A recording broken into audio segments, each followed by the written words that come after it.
हमारे कश्मीरी बहन भाई जो कि हमारे ऐसे बहन भाई हैं कि हमारे दिल उनके साथ धड़कते हैं। आप $3 बिलियन के लिए IMF के तलबे चाटते हैं। आप उन्होंने $14 बिलियन का बजट दिया है कश्मीर को। कश्मीर पाकिस्तान की शहरक है, एक दिन यकीनन कश्मीर पाकिस्तान का हिस्सा बनेगा। जब वहां पे दूध की नहरें चलेंगी, आप अपने कश्मीरियों को क्या जवाब देंगे? जम्मू कश्मीर तेजी से बदल रहा है। जम्मू कश्मीर की खूबसूरत वादियों में जहां कभी खून खराबा और ये जब तक बीजेपी हमारी स्टैब्लिशमेंट नहीं बैठेगी, एक सुनहरी मौका हमने गंवा दिया। लेकिन जिस तरह इंडिया इंटरफेरेंस कर रहा है और ये इवेंट्स करा के, तो ये कोई अच्छा साइन नहीं है। ये हमारे लिए भी मुस्तकबिल में खतरे की घंटी बचा सकता है। ऐसा पहली बार देखने को मिला है कि जम्मू कश्मीर श्रीनगर में फार्मूला 4 रेसिंग कार का इवेंट करवाया गया है। हिंदुस्तान की आवाज़ जो है ना, उसको समझा जाएगा, वो ठीक है। अब अगला सवाल है कि जी ये कैसे हल हो सकता है मसला। इसके अलावा भी बहुत सी चीज़ें होती हैं। कभी टाटा कंपनी पूरे पाकिस्तान के ऊपर राज कर रही है, सोशल मीडिया पे ट्रेंड करती है। उसके अलावा वो जो नीता अंबानी है, वो गले में हमारा GDP डाल लेती है। तो वो एक अजीब अलग कहानी थी है।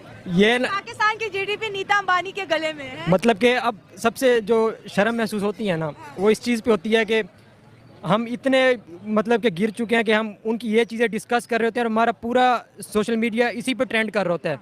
आपको पता है कि जम्मू कश्मीर में जो है कितनी डेवलपमेंट हो गई। पिछले दिनों इंडिया के प्राइम मिनिस्टर नरेंद्र मोदी ने वहां पर इलेक्ट्रिक ट्रेन का आगाज किया है, जो जम्मू कश्मीर को इंडिया के कई शहरों के साथ जोड़ रही है। उसके बरक्स अगर हम IT का निज़ाम देखें, एजुकेशन का निज़ाम देखें, वहाँ पे डैम्स बन रहे हैं, सिनेमा घर खुल रहे हैं। और अगर थोड़ा सा कंपेरिजन हम आज़ाद कश्मीर के साथ कर लें, आपने कहा कि आज़ाद कश्मीर के लोग बहुत खुशहाल हैं, तो मैं आपको बता दूं कि गिलगित बल्तिस्तान और आज़ाद कश्मीर के लोग हर दूसरे दिन सड़कों पर निकले होते हैं कि हमें हमारे हकूक नहीं मिल रहे, हमें जो है रोटी नहीं मिल रही। जी जी बिल्कुल इसी तरह। वो सिर्फ वो उनकी महरूमी नहीं है हमारे कश्मीर वालों की, हम पूरे पाकिस्तान वाले महरूम हैं सहूलियात से। हमारे पाकिस्तान में कितने डैम बने, कोई नहीं बने। इंडिया हमसे हर लिहाज में बहुत आगे है। और इंडिया के जो जम्मू कश्मीर के जंगलात हैं, ये जो हमारी बदबख्ती है, हमने तो ये ग्रीनरी काटते हैं ना। आप आज़ाद कश्मीर को देखें, वहाँ पे भी आपको अब दरख्त नहीं नज़र आएंगे। जम्मू कश्मीर के पहाड़ देखें, वो सरसब्ज़ हैं। वहाँ पे कानून है, पूरे इंडिया में हमारे ला कानूनियत है, उसमें ही हमारे कश्मीरी भी आ जाते हैं, गिलगित बल्तिस्तान वाले भी, पंजाबी बलोची, सबके साथ ही जुल्म हो रहा है, जो कि नहीं होना चाहिए, इसे बंद होना चाहिए। अब आपने बलोचियों की बात की, गिलगित बल्तिस्तान की बात की। आपको पता है कि शदीद सर्दी में गिलगित बल्तिस्तान के लोग 1 महीना सड़कों पर बैठे रहे हैं। बलूचिस्तान में आज़ादी के अलग तहरीक। और दोस्तों, चैनल पर नए हैं तो चैनल को सब्सक्राइब कर लीजिए, वीडियो को लाइक करिए और बगल में जो बेल वाला आइकन है उसे जरूर प्रेस कर दीजिए ताकि इंडियन फाइनेंस मिनिस्टर ने $14 बिलियन 4.16 बिलियन 14.16 का बजट कश्मीर के लिए दिया है। कश्मीर सॉलिडारिटी डे मनाया जा रहा है। मैं पूछना चाहूंगा इस वक्त 25 करोड़ लोगों से, आपने सिर्फ श्रीनगर हाईवे की बुनियाद रखी, उसके बाद आपने खामोशी इख्तियार की कि 2.5 मिनट की खामोशी 2 मिनट की जाए, और उसके बाद सबसे बड़ा आप क्या काम करते हैं कि इस्लामाबाद के अंदर एक बहुत बड़ा कश्मीर डे का बैनर लगा देते हैं। जब वहां पे दूध की नहरें चलेंगी, आप अपने कश्मीरियों को क्या जवाब देंगे? आप $3 बिलियन के लिए IMF के तलबे चाटते हैं। आप उन्होंने $14 बिलियन का बजट दिया है कश्मीर को। जब वहां पे दूध की नहरें चलेंगी, आप अपने कश्मीरियों को क्या जवाब देंगे? आज आपके बताने वालों को मैं ये भी बताना चाहूंगा कि वहां पे अमार ग्रुप दुबई में $60 मिलियन से माल ऑफ कश्मीर बना रहा है। वहां पे शॉपिंग सेंटर बन रहे हैं। एक वहां पे उन्होंने ब्रिज बनाया जिसका नाम चुनाव ब्रिज है, जो 2024 में बनेगा। दुनिया का रेलवे का सबसे ऊंचा ब्रिज होगा वो, जो चनाब दरिया से 359 मीटर दरिया से ऊंचा होगा। और वो जो पुल बना रहे हैं 29 मीटर एफल टावर पेरिस से ज्यादा ऊंचा होगा, वो बुलंदी पर होगा। जब ये सारी चीजें वहां चलेंगी, और मैं आपके इतला के लिए अर्ज करना चाहता हूं, हर बूढ़े बुजुर्ग कश्मीरी को 1000 से 1500 रुपया डेली उसको मंथली अलाउंस भी दिया जाता है। इन सारे सर्कमस्टांसेस को अगर देखा जाए, आप किस तरह जस्टिफाई करेंगे? अपने कश्मीरियों को किस तरह बताएंगे कि आप यू आर बेटर ऑफ?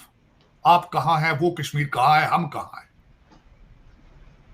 लेकिन क्या ये सारा कुछ ये हम किस डायरेक्शन पे जा रहे हैं? मैं इस पे मुझे तशवीश है। मैं 25 करोड़ लोगों से ये क्वेश्चन करना चाहता था कि आप सॉलिडेरिटी डे एक दिन की छुट्टी करके आप समझते हैं कि आप शायद कश्मीर के लिए बहुत कुछ कर रहे हैं। मुझे एतराज है इस चीज में। साजिद साहब, अगला क्वेश्चन कर लूं या अभी आप जारी रखेंगे? नहीं, प्लीज आप अगला क्वेश्चन। माइक्रोसॉफ्ट के सीईओ जो हैं वो 7 से 8 फरवरी का कहा जा रहा है कि वो भारत का दौरा करेंगे, और अगर हम माइक्रोसॉफ्ट और गूगल के हवाले से देखें तो इस वक्त वहाँ पर जो एम्प्लॉयज़ हैं वो उनमें सबसे ज़्यादा तादाद जो है वो भारत की है। और इसके साथ साथ सिर्फ यही नहीं बल्कि जो स्टार्टअप्स हैं उसमें भी भारतीय मेरा ख्याल है कि बहुत ज़्यादा आगे हैं। स्टार्टअप्स हैं उसमें भी भारतीय मेरा ख्याल है कि बहुत ज़्यादा आगे हैं। तकरीबन 5 मिलियन के करीब उनकी तादाद बताई जा रही है कि स्टार्टअप्स के लिए 5 मिलियन इंडियंस जो हैं वो जो सॉफ्टवेयर्स हैं उनके माहिर हो चुके हैं और वो अपनी लाइफ को जो है वो चेंज कर रहे हैं। और अब वो सीईओ वहाँ पे दौरा भी कर रहे हैं। इससे पहले भी जब कोरोना आया तो हम लोगों ने देखा कि गूगल और माइक्रोसॉफ्ट ने इंडिया की हेल्प करने का भी ऐलान किया था और उन्होंने की भी थी उस वक्त। आप क्या कहेंगे इस तमाम तर सूरत हाल पे?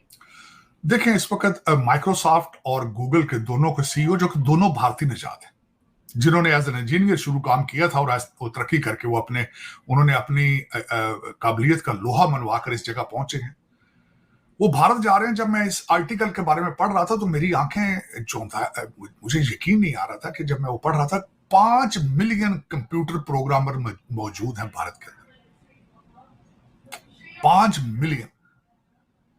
और फिर उसके बाद मैंने जब उनके आर्टिकल या इन चीजों के बारे में पढ़ने की कोशिश की तो पुनीत चंडोक जो है, मैं उनका नाम लेना चाहूंगा बल्कि, जो कि इस वक्त प्रेसिडेंट हैं माइक्रोसॉफ्ट इंडिया साउथ एशिया के, उन्होंने कहा कि every 6th artificial intelligence researcher, AI builder, AI developer is coming from India. और मैं हैरान हूं इस बात पे कि माइक्रोसॉफ्ट, गूगल और इन्फोसिस जो कि भारत की अपनी इंटरनेट उनकी अपनी जो कंप्यूटर कंपनी है, उन्होंने टारगेट रखा है कि वो भारत में इंस्टीट्यूट बिल्ड करेंगे जिससे इस 2024 के अंदर 1 लाख आर्टिफिशियल इंटेलिजेंस स्पेशलिस्ट पैदा किया जाएगा। वर्सेस मुझे कहना तो नहीं चाहिए क्योंकि आप you are not in the competition anymore. आपको आपके अफगान भाई जो हैं आज वो भी आपका नंबर काट चुके हैं, उनकी currency is performing way better than you are. आप कहां खड़े हैं? आपके मुर्शद जो हैं, जिन्होंने, मैं समझता हूं खान एकेडमी के फाउंडर हैं, जिन्होंने 1,25,000 लौंडा लपाड़ा हायर करके उनको उर्दू में ट्वीट करना सिखाया है।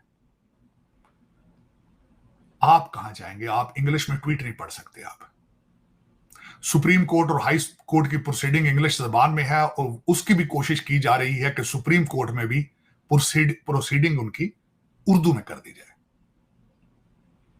आने वाले दिनों में आप दुनिया के साथ किस तरह कंपीट करेंगे? ये भी एक मेरा क्वेश्चन है। मैं यहां पे बल्कि ये सोच रहा था कि जिस तरीके से सेकंड वर्ल्ड वॉर के बाद यहूदी साइंटिस्ट जो थे, ज्यूइश साइंटिस्ट जो कि जर्मनी से आए थे, अपनी सारी साइंटिफिक रिसर्च यहां पे लेकर अमेरिका में, आइंस्टाइन जैसे लोग, उन्होंने अमेरिका को एक सुपर पावर बनाया। अगला दौर आर्टिफिशियल इंटेलिजेंस का है और अमेरिका के अंदर भारतीय इस वक्त अमीर तरीन डायस्पोरा तो मैं नहीं कहूंगा, टेक्नोक्रेट है।